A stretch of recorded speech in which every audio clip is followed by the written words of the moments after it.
C'est très inspirant d'entendre toutes ces bonnes pratiques, ce n'est que le début.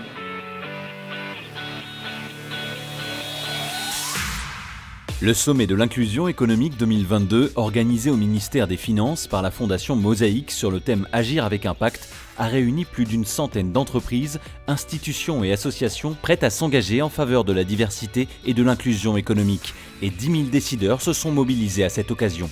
Je vois en effet que parmi les choses qui marchent, il y a le fait d'aligner les intérêts avec véritablement la mesure d'action et surtout s'entourer des bonnes parties prenantes. Il y a des associations magnifiques que je découvre aujourd'hui et qui permettent de vraiment avancer.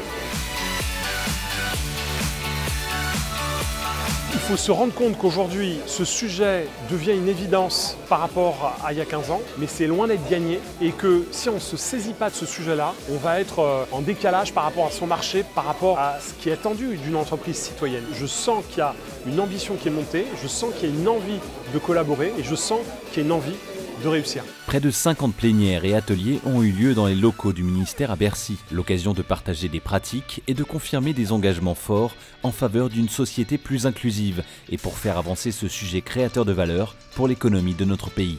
Le gouvernement est totalement mobilisé pour valoriser les talents de notre pays, quelles que soient leurs origines. Nous sommes maintenant partenaires pour la seconde année du sommet et dès l'année dernière, on a vu que c'était un facteur de mobilisation interne très important. J'aime les aventures humaines, les histoires humaines et là je trouve que c'est un carrefour justement qui provoque ça. Le sommet de l'inclusion économique, ce sont également des moments d'échange entre des talents et des entreprises engagées. Pas moins d'une centaine de tables rondes pour découvrir des dizaines de métiers, mais aussi des rencontres d'exception entre des CEO et des alumni de la Fondation Mosaïque. En parallèle, un forum dans les travées de Bercy a permis de nombreux entretiens de recrutement concrets. À titre d'illustration, les entreprises parties prenantes du sommet de l'inclusion économique ont réalisé plus de 50 000 recrutements inclusifs cette année.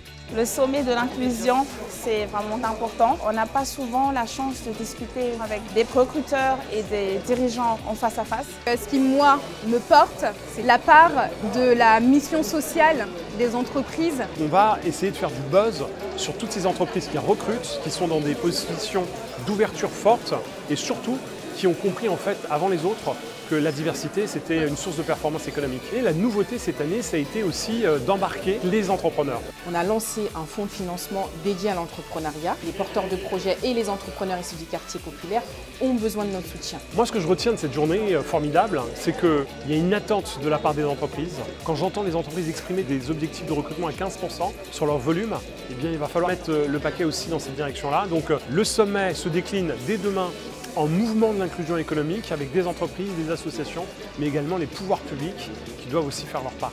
Donc rendez-vous la prochaine fois à l'Elysée. Je vous accueille et on lance de nouvelles initiatives. Ne lâchez rien.